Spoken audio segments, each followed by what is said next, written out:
तो चलिए आज बात करते हैं एनवीडिया की, एक ऐसी कंपनी जो अभी-अभी दुनिया की सबसे वैल्यूएबल कंपनी बन गई है। देखिए, ये सिर्फ एक टेक कंपनी की कहानी नहीं है, ये तो एक ऐसे फ्यूचर की झलक है जो हैरान भी करता है और थोड़ा डराता भी है। बस इस नंबर को देखिए, $5.12 ट्रिलियन।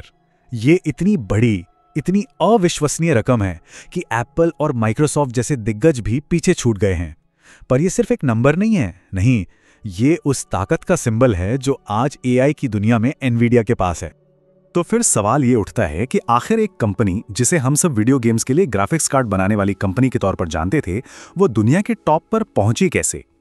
इसका जवाब एक जबरदस्त बदलाव में छिपा है। और बस यहीं से कहानी में असली मजा आता है। एनवीडिया का सफर शुरू तो हुआ था गेमिंग चिप्स बनाने से, लेकिन ये सफर उन्हें ले आया आर्टिफिशियल इंटेलिजेंस का दिमाग बनाने तक, और ये वो मोड़ था जिसने सच में सब कुछ बदल कर रख दिया। सारी कहानी की शुरुआत हुई इस एक चीज से, जीपीयू, मतलब ग्राफिक्स प्रोसेसिंग यूनिट। अब देखिए, इसे बनाया तो गया था वीडियो गेम्स में एकदम असली जैसे बेहतरीन ग्राफिक्स दिखाने के लिए, लेकिन उस वक्त शायद किसी को भी अंदाजा नहीं था कि इस छोटी सी चिप के अंदर एक पूरी क्रांति छुपी हुई है। हुआ ये कि गेमिंग के लिए बने ये जीपीयूज एक साथ हजारों कैलकुलेशंस करने में माहिर थे। इसी को कहते हैं पैरेलल कंप्यूटिंग। और बस यही वो जादुई ताकत थी जिसकी एआई के बड़े-बड़े कॉम्प्लेक्स मॉडल्स को सख्त जरूरत थी। एनवीडिया के लिए यह समझना एक असली गेम चेंजर साबित हुआ। और कंपनी के सीईओ जैनसन हुआंग के शब्द इस पूरे बदलाव को बहुत अच्छे से बयां करते हैं। उनका कहना है, हम अब सिर्फ ग्राफिक्स चिप कंपनी नहीं है, हम एआई की फैक्ट्रियां बना रहे हैं जहां इंटेलिजेंस को बिजली की तरह पैदा किया जाएगा। जरा सोचिए इस बात को, यह कंपनी की नई पहचान, नया मिशन है। तो चलिए अब देखते हैं कि यह ताकत असल में दिखती कैसी है। देखिए, एनवीडिया आज सिर्फ एक चिप कंपनी नहीं रह गई है, ये वो इंजन है जो हमारी मॉडर्न दुनिया की लगभग हर चीज को चला रहा है। एक नजर डालते हैं कि एनवीडिया की चिप्स हैं कहां-कहां। सेल्फ ड्राइविंग कारों से लेकर बीमारियां पकड़ने वाली मेडिकल मशीनों तक, क्लाउड कंप्यूटिंग से लेकर स्पेस मिशंस तक, रोबोटिक्स, गेमिंग, अरे ये लिस्ट तो बहुत लंबी है। सच तो ये है कि ये आज की टेक्नोलॉजी की रीढ़ की हड्डी बन चुकी है। पर एनवीडिया का ये दबदबा सिर्फ टेक्नोलॉजी तक ही नहीं रुका है। नहीं, अब ये एक ग्लोबल स्ट्रेटेजिक मुद्दा बन गया है। हम चिप्स के लिए एक नई तरह की रेस देख रहे हैं जो एक नई जियोपॉलिटिकल पावर को जन्म दे रही है। ये जो एआई हार्डवेयर की लड़ाई है वो कुछ ऐसी दिखती है।